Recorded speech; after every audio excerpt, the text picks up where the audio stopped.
नमस्कार दोस्तों, ये video editorial compilation for mains का पार्ट है। आप प्लेलिस्ट में जाके एडिटोरियल की वीडियोस पेपर वाइज और टॉपिक वाइज देख सकते हो।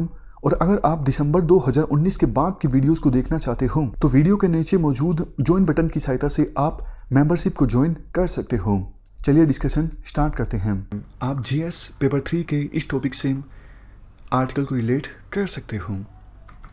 देखो, पिछले साल के अपेक्षाकृत इंटरनेशनल मार्केट में ऑयल के जो दाम हैं वो 45% तक कम हैं और हमारे देश में जो ऑयल मार्केटिंग कंपनीज हैं वो डीरेगुलेटेड हैं। तो होना तो ये चाहिए कि अगर इंटरनेशनल मार्केट से महंगा ऑयल परचेज कर रही हैं ऑयल कंपनीज तो वो कंज्यूमर्स को महंगा ऑयल दें, और अगर सस्ता प्रोक्योर कर रही हैं इंटरनेशनल मार्केट से तो कंज्यूमर्स को भी सस्ता दें।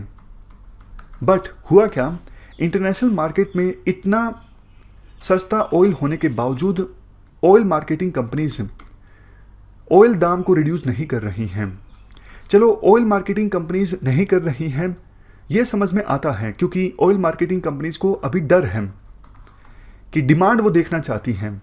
अगर डिमांड बढ़ती है तो वो दाम को रिड्यूस कर देंगी, अगर कम है तो अभी वो वेट एंड वॉच की रणनीति अपनाए हुए हैं।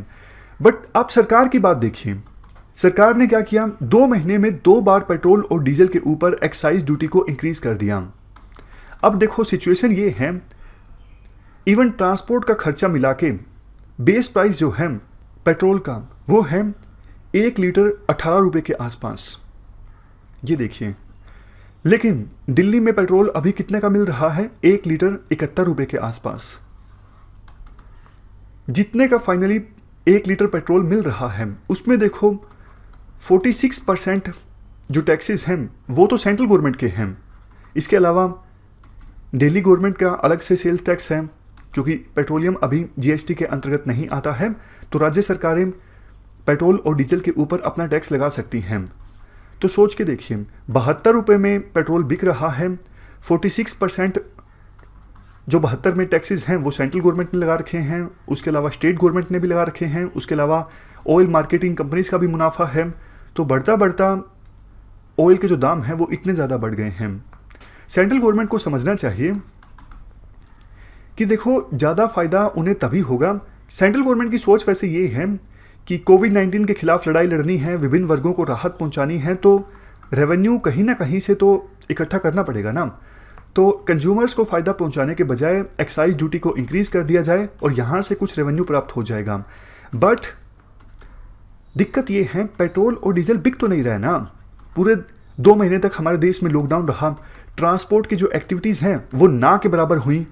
अभी भी विभिन्न राज्यों के बीच मूवमेंट ना के बराबर है, सिर्फ एसेंशियल सर्विसेज से संबंधित एक्टिविटीज़ हो रही हैं।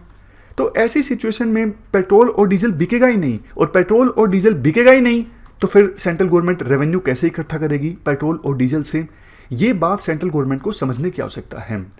और एक प्रकार से सेंट्रल गवर्नमेंट ये जो करती है, ऑयल प्राइसेस को इन्फ्लुएंस करती है, तो इसका मतलब इनडायरेक्टली भी ऑयल मार्केटिंग कंपनीज की वर्किंग को इन्फ्लुएंस करने की कोशिश करती है सेंट्रल गवर्नमेंट। जैसे देखो, 2018 के असेंबली इलेक्शन से पहले एकदम से इंटरनेशनल मार्केट में ऑयल के दाम काफ़ी ज़्यादा बढ़ गए थे, लेकिन सरकार ने टैक्सेस को कम कर दिया और ऑयल मार्केटिंग कंपनीज को बोला कि आप रेट कम कर दीजिए, इससे इलेक्शन में फ़ायदा होगा।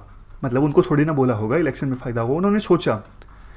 तो ये क्या हुआ, ये हुआ ना कि ऑयल मार्केट हमारे देश में पूरी तरह से डीरेगुलेटेड नहीं है, जो कि सरकार बोलती है कि पेट्रोल और डीजल की जो प्राइसिंग है अभी डीरेगुलेटेड है। नहीं, ऑयल मार्केटिंग कंपनीज की वर्किंग में सरकार इंटरफेरेंस करती है, और सरकार अब जो ये बीपीसीएल को बेचना चाहती है, बीपीसीएल समेत कुछ दूसरे पीएसयूज को सरकार बेचना चाहती है। सरकार को लगता है कि इनको बेच के हमें 2.1 लाख करोड़ का रेवेन्यू जनरेट होगा हमारे लिए।